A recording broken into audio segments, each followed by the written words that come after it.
মিছিল চলতেছে যে শেখ হাসিনার আশা এটা শিওর না করা পর্যন্ত প্রধানমন্ত্রী ভারত যাইতে পারেন না, এটা ইসলামে ক্ষতি হইতে পারে, কারণ ভারতীয় প্রভাব বাংলাদেশে আছে। সেই জায়গায় ভাইজান আজকে পাইপলাইনে ভারত থেকে এলো 82 লাখ লিটার ডিজেল। দিল্লি না ঢাকা, ঢাকা না দিল্লি। আমার ভাবির পোলারা এখন কোথায়? সাংঘাতিক ইলিয়াস কোথায়, যার রক্ত পজিটিভ? তারপরে যে প্যানিক ভট্ট আপনার প্রতিবেশী, সে এখন কোথায়? পিনাকি। তারপরে যে কি গালফোলাম তারে কোথায়? তারপরে রাশেদ কোথায়? তারপরে যে ভিপিনুরা এখন তার গণরিয়া পরিষদ দল থেকে ভেগে এখন বিএনপিতে যোগ দিয়েছে, মন্ত্রী হয়েছে, সে এখন কোথায়? দিল্লি না ঢাকা মিছিল করবে না? বললামই তো, এই দেশের মানুষের লজ্জাও নাই। যারা যারা এই যে পাকিস্তান পেয়ারা পাকিস্তান এবং ভারত বিরোধী, এদের ন্যূনতম হায়া নাই, লজ্জা নাই। বলবে কি কিছু বলে, টাকা দিয়ে কিনছি, মাগনা কিনছি কি? টাকা দিয়ে তোমার পাকিস্তান থেকে পাকিস্তান থেকে কিনতা, পাকিস্তান থেকে কিনো, তুরস্ক থেকে কিনো, ইরানে যাও, না করছে গে? বুঝছেন? আমি বলেছি তো, ভারত ছাড়া এই দেশের মানুষের বদবায়ু বের হবে না। আবার চাপা সারাদিন ভারত বিরোধিতা করে, সারাদিন ভারত বিরোধিতা করতেই হবে এই দেশে। ভারত বিরোধিতা এখন ইমানের অঙ্গত। আগে তো ইসলামে যারা আমরা জেনারেল মুসলমান, তাদের দৃষ্টিতে হলো কালেমা, রোজা, নামাজ, হজ, যাকাত, এই 5টা হলো ইসলামের স্তম্ভ। আর যারা জেহাদি তাদের হলো 6টা, কালেমা, নামাজ, রোজা, হজ, যাকাত, জেহাদ। এই 6টা যারা মাদ্রাসায় পড়ে, কওমি মাদ্রাসা, আলিয়া মাদ্রাসা, এবং যারা শিবির করে, যারা যারা ইসলামী জঙ্গিবাদী, তাদের জন্য 6টা। আর বাংলাদেশি মুসলমান, বাঙ্গ মুসলমানদের ইমানের স্তম্ভ হলো 7টা, কালেমা, নামাজ, রোজা, হজ, যাকাত, জিহাদ এবং ভারত বিরোধিতা। 7টা লিবানের স্তম্ভ। ফরিদ ভাই, আপনি আমার একটা কথা একটু বুঝাইয়া দেন যে এই মুহূর্তে বিদ্যুৎ সংকট, গ্যাস সংকট চলছে, তার মধ্যে হলো বন্ধ হলো সামিটের এলএনজি সরবরাহ, বাড়বে ভোগান্তি। কথা হচ্ছে এত সংকট, বিদ্যুৎ সংকট, কিন্তু এরা বারবার একটা কথাই বলে যে বিগত 16 বছরের সরকার সব খেয়ে গেছে, লুটে গেছে, যার কারণে এখন বিদ্যুৎ পায় না। বিগত 16 বছরে তো ভাই বিদ্যুৎ নিয়ে সমস্যা ছিল না, এসি ডিসি সবই চলছে। 2 ঘন্টা বিদ্যুৎ থাকলে 1 ঘন্টা হয়তো থাকতো না লোডশেডিং, সারা দিনে হয়তো 3 থেকে 4 ঘন্টা লোডশেডিং হইতো, এর বেশি না। এক পর্যায়ে তো লোডশেডিং নাই। তাহলে এখন কেন ওনারা এই লোডশেডিং এ পড়লো আর বলে কেন যে বিগত 16 বছরে সব? বিগত 16 বছরে কি বিদ্যুতের খাম্বা, তারপরে ট্রান্সফরমার সব নিয়ে গেছে আওয়ামী লীগ পকেটে বইরা? এদের যদি পায়খানা টাইট হয়ে যায়, পায়খানা কষা হয়ে যায়, তাও বলবে যে বিগত সরকারের দোষে পায়খানা টাইট হয়ে গেছে। এদের যদি বাচ্চা কাচ্চা না হয়, কারো নতুন বিয়ে করলে, বলবে এর জন্য বিগত সরকার দায়ী। কারো যদি হাঙ্গা না হয়, বিয়ে না হয়, তাও বলবে এর জন্য দায়ী। কারো যদি পেট খারাপ হয়, ডায়রিয়া হয়, তাও বলবে বিগত সরকার দায়ী। এটা আমরা জানি। কিন্তু আরো একটু অ্যাডভান্স লেভেলে তারা বলতে পারে, আগামীতে বলবে তারা এর জন্য ভারত দায়ী। এটা আরো পাকাপোক্ত হবে। কি দরকার শেখ হাসিনার দোষ দিয়ে? আওয়ামী লীগ বলবে যে আমি তো আওয়ামী লীগ ক্ষমতায় থাকতেই বলেছিলাম যে বাংলাদেশের যারা সরকার থাকবে তাদের যে কোনো সমস্যা, দেশের অর্থনৈতিক সমস্যা, রাজনৈতিক সমস্যা, ধর্মীয় সমস্যা, আপনার খাদ্যের মূল্য বৃদ্ধি, চাকরি বেকারত্ব সমস্যা, বা যে কোনো সমস্যা, এমনকি যদি ঠাড়াও করে, শুধু বলবে এর জন্য ভারত দায়ী। এমনকি এই দেশে যদি দুর্ভিক্ষ লাগে, শুধু বলবে ভারত দায়ী। বাস, এই দেশের জনগণ মেনে নেবে। আওয়ামী লীগের কথা না বলে, এটা তো মুখস্থ কথা বলতেছে, সবকিছুর জন্য ভারত দায়ী, মানে বাংলাদেশ আওয়ামী লীগ দায়ী। এসে সরাসরি ভারত দায়ী বলে দেখ, মানুষকে এটা আরো ভালো খাবে। তবে মানুষের ফাত্রামি বুঝে গেছে, ছুটায় ফেলাবে। শুধুমাত্র ওয়াকার, ডিসেম্বরের আগে ওয়াকার যতই সুদূর বুদুর করুক, ডিসেম্বরের আগে তো বেড়াকে ফিরে যাইতে হবে।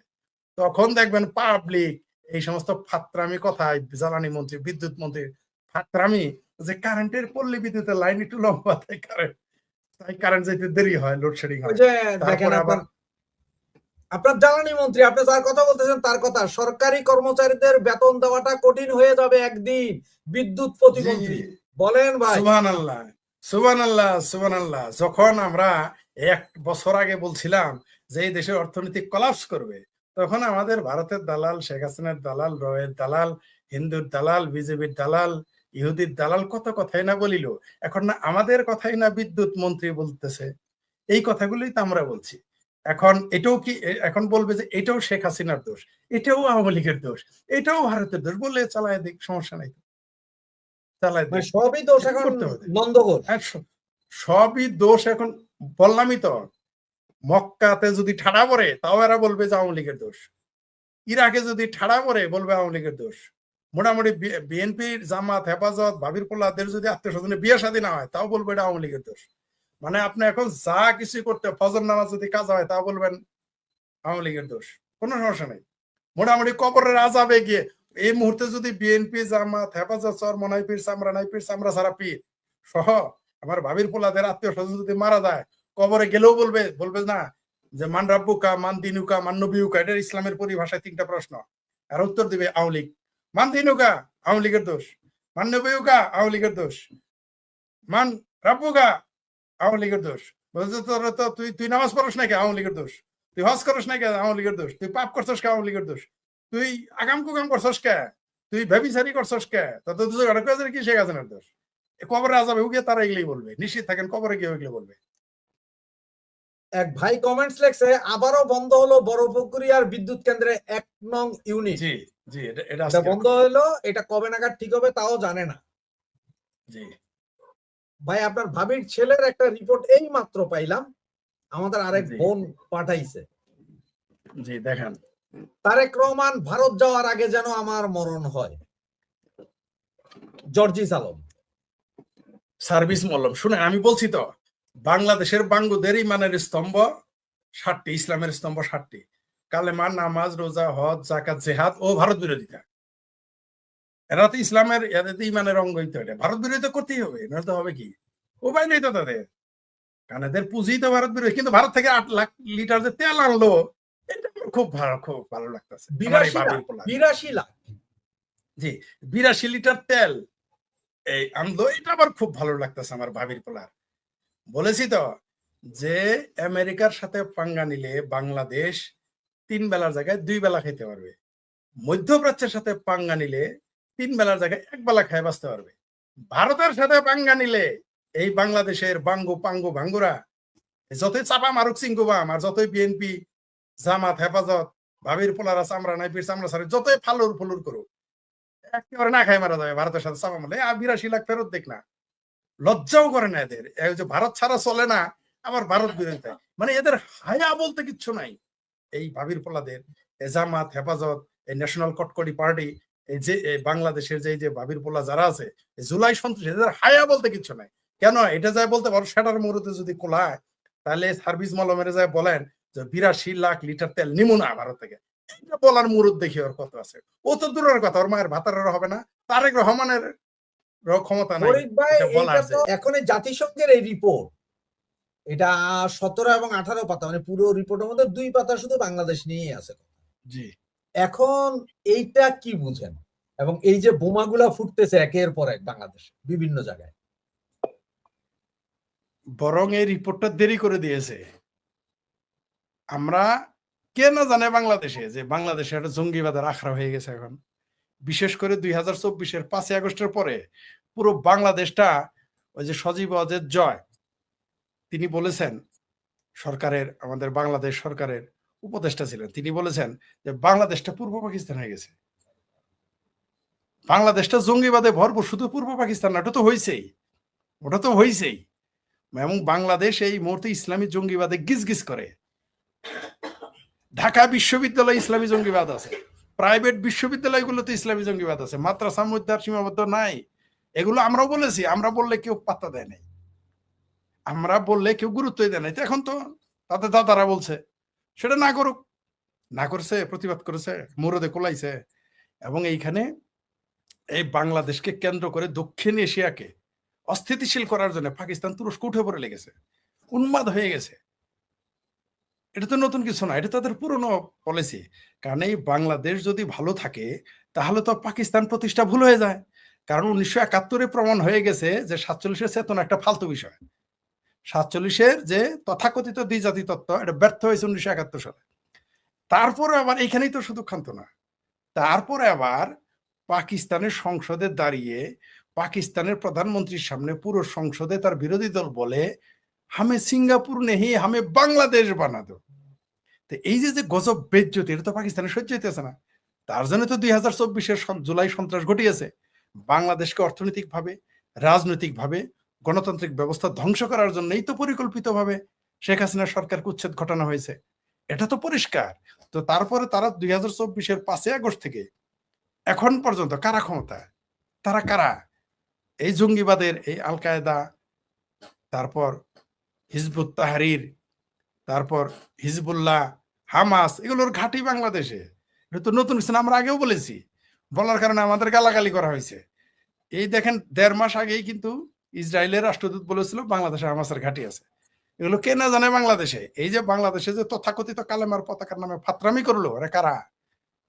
আমরা কত সতর্ক করলাম, আমাদের উল্টা ইসলামের শত্রু, ইসলামোফোবিক, ইসলামের দুশ্মন, মুসলমানের দুশ্মন, নবীর দুশ্মন বানাই হলো।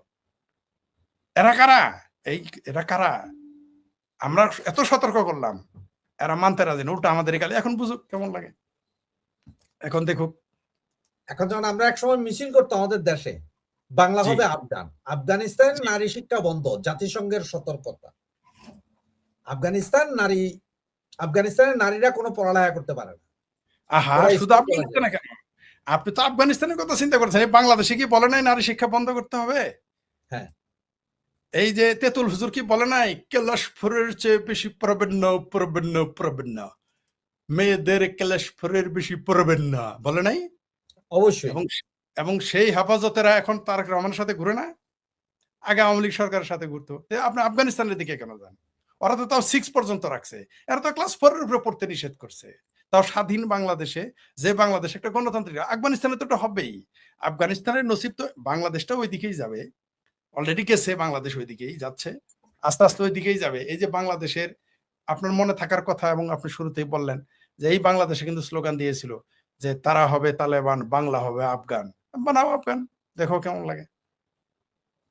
আবার এই নারীরাই আবার সাপোর্ট। সবচেয়ে আশ্চর্যের বিষয় কি জানেন? মহিলারাই আবার এগুলো সাপোর্ট করে। যেমন বাংলাদেশে একটা মৌলবী আছে, তার নাম রাজ্জাক বিন নাকি কাজ্জাব বিন ইউসুফ।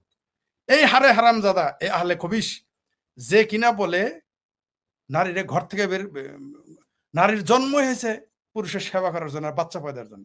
নারীর জন্মই পাপ, নারীর জন্মই কলঙ্ক, এমনকি বউরে বেচা যাবে, এই কথা বলে বাংলাদেশে আহলে খবিশ প্রধানমন্ত্রী তারা দাওয়াত দেয়। বাংলাদেশের প্রধানমন্ত্রী অনুষ্ঠানে দাওয়াত পায়, আর বাংলাদেশের জনগণ তারা দাওয়াত করে নিয়ে যায়, অনুষ্ঠান করে। এই হলো ইসলাম। বউরে বেঁচে ফেলা যাবে, এটা বললে নারীর আত্মা নাই, নারীর জন্ম কলঙ্ক। তাহলে তারেক রহমানের মা কলঙ্ক, তারেক রহমানের মেয়ের জন্ম কলঙ্ক, তারেক রহমানের বউয়ের জন্ম কলঙ্ক। যেহেতু তারেক রহমানের বোন নাই, সেই আহলে খবিশে আবার তিনি দাওয়াত দেন, সে বদমাইশটা আবার ফাত্রাটা আবার উঠে দাঁড়ায় না, বলে ইসলামে এটা না। ইসলামে তুই অনুগেল, ইসলামে কি? ইসলামে তো শাসকদের দরবারে যাইতে না করছে, ইসলাম ওইটা আছে। মানে এই বাংলাদেশে কি ধার্মিক, কি রাজনীতিবিদ, এরা যে কত ভণ্ড, কত বদমাইশ, এই কথাগুলো বলার কথা, লেখার কথা বাংলাদেশের বুদ্ধিজীবীদের, তারা কেউ বলে না, টু শব্দটি করে না, করবে না। কারণ হইলো এই দেশের বুদ্ধিজীবী হলো 1 নম্বর বদমাইশ, এই দেশের তথাকথিত মানবাধিকার সংস্থাগুলো হলো আরো বড় বদমাইশ, এই দেশের প্রতিযশা সাংবাদিক গুলো তার চেয়ে বড় বদমাইশ। এই দেশে বলে যে জামাতের সমালোচনা করা হলো ফ্যাসিজম। বাংলাদেশের একটা বুদ্ধিজীবী আমি ছাড়া, আমি তো আর বুদ্ধিজীবী না, বাংলাদেশের কোন বুদ্ধিজীবী ফ্রড মাজারের এই কথার বিরুদ্ধে একটা কলাম লেখে নাই, একটা হরফ লেখে নাই। আমি একাই বলে আসতেছি, কেউ বলে না, মুখেও বলে না। বাংলাদেশে আওয়ামী লীগ নিষিদ্ধ করা গণতন্ত্র, ছাত্রলীগ নিষিদ্ধ করা গণতন্ত্র। কোন আওয়ামী লীগ? যে আওয়ামী লীগ বাংলাদেশের মুক্তিযুদ্ধের নেতৃত্ব দিয়েছে। কোন ছাত্রলীগ? যে ছাত্রলীগ খুদ বাংলাদেশ আওয়ামী লীগকে জন্ম দিয়েছে। অর্থাৎ বাংলাদেশকে, স্বাধীন বাংলাদেশের জন্ম দেওয়ার পেছনে, সৃষ্টির পেছনে, তৈরির পেছনে এই ছাত্রলীগ আওয়ামী লীগ ওতপ্রোতভাবে জড়িত, ঐতিহাসিকভাবে। সেই ছাত্রলীগ আওয়ামী লীগ নিষিদ্ধ করা ফ্যাসিজম না, ওটা গণতান্ত্রিক। কিন্তু আওয়ামী লীগ, কিন্তু জামাতের সমালোচনা করে ফ্যাসিজম। এই সমস্ত বুদ্ধিজীবী বাংলাদেশ বলে কয়ে বেড়ায় আওয়ামী লীগের আমলেও। আচ্ছা, এখন নয় বলতে তাতে ব্যথা পায়, ভয় পায়, মব করবে, মারবে, কাটবে, এটা করবে, সেইটা করবে। এটা তো বলেছিল আওয়ামী লীগের আমলে। একটা বুদ্ধিজীবীকে প্রতিবাদ করতে দেখেছেন?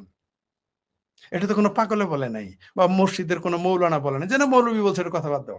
বলেছে কে? ফ্রড মাজাহার, সিংকু বামদের আব্বা কি আব্বা। কত বড় সিংকু বামেরা ফাত্রা এই বাংলাদেশের বামেরা। মানে বাংলাদেশ আওয়ামী লীগের মতো এত বড় একটা দল নিষিদ্ধ করা হইলো গণতন্ত্র, আর আর জামাতের সমালোচনা করা ফ্যাসিজম। তো ওই দেশের বুদ্ধিজীবীদের কাছ থেকে তো আমরা এটা আশা করতে পারি না। তারা বলবে এগুলো তাদের বলার কথা, এগুলো আপনার আমার বলার কথা না, তাদের দায়িত্ব ছিল। কিন্তু না, তারা কেন করবে না? কারণ দিন শেষে এই দেশের বুদ্ধিজীবীরাও মুক্তিযুদ্ধ বিরোধী, আওয়ামী লীগ বিরোধী, ভারত বিদ্বেষী। এটা আমরা আমাদের 2024-এর 5ই আগস্ট না আসলে আমরা জানতাম না, আমরা জানতেই পারতাম না, বুঝতেই পারতাম না। অনেক বুদ্ধিজীবীদেরকে দেবতা মনে করতাম, অনেক সাহিত্যিক লেখকদের দেবতা মনে করতাম আমরা, কিন্তু 2024-এর 5 আগস্টের মুখোশ খুলে গেছে, আর তথাকথিত বামপন্থীদের মুখোশ খুলে গেছে। জি না এত সংকট এই জায়গায় আপনার বন্ধু আনু মাহমুদ কোথায়? জি আমাদের বন্ধু না, উনি উনি হলে নমস্য ছিলেন, আমাদের নমস্য, নমস্কার। আমাদের বাম চিঙ্কু বামদের গুরু এই আনু বিহারী। কিন্তু তিনি কিন্তু বিহারীদের বেদনার জন্য কনফারেন্সে যোগ দিয়েছিলেন যে এই দেশে বিহারীরা খুব কষ্টে আছে। কিন্তু আওয়ামী লীগের আমলে মানে কত যে তার সাথে এই কি বিদ্যুৎ বন্দর এগুলো নিয়ে আলোচনা, সমালোচনা, সভা সমিতি, সিম্পোজিয়াম, মানববন্ধন, লং মার্চ করছি। এখন কমরেড আনু বিহারীকে আর খুঁজে পাওয়া যায় না। এখন তার মিছিল, এখন আর চিঙ্কু বাম আনু বিহারীর নেতৃত্বে সেটার মুরদে কোলায় না তাদের এখন একটা মিছিল করতে জানে যে ফুটবলের মতো তারেক জিয়ার সৈনিক, খালেদা জিয়ার সৈনিক, চাঁদাতুল্লের দৈনিক আর জামাতে হেফাজতের উষ্টাইয়া একের মান্ডা খালে ফেলাই দিবে। আওয়ামী লীগ তো ফ্যাসিজম ছিল, তাই তখন মিছিল করা যাইতো, সভা করা যাইতো। এখন আর কমরেড আনু বিহারীদের মুরদে আর কোলাইতেছে না, এ তেল নাই, গ্যাস নাই, আর মিছিল নেই এখন আর নেই। কারণ হইলো এখন আওয়ামী লীগ ক্ষমতায় নেই। আওয়ামী লীগ ক্ষমতায় থাকলে দেখবেন এদের জজবা আবার কিভাবে আসে, উরি বাবারে বাবা, দেখবেন তখন মিছিল কাহাকে বলে। তখন যদি 1 ঘন্টাও লোডশেডিং হয় না, 3 ঘন্টা তারা মানববন্ধন করবে। এখন যদি 12 ঘন্টা হয় তাদের হারিকেন লাগায় খুঁজে পান, যেমন চিঙ্কু বামকে খুঁজে পাওয়া যাইতেছে না, আনু বিহারী, দৃক শহীদুল, তারপর আমাদের কিছু আপু ফাপু আছে, তাদের আর কারোর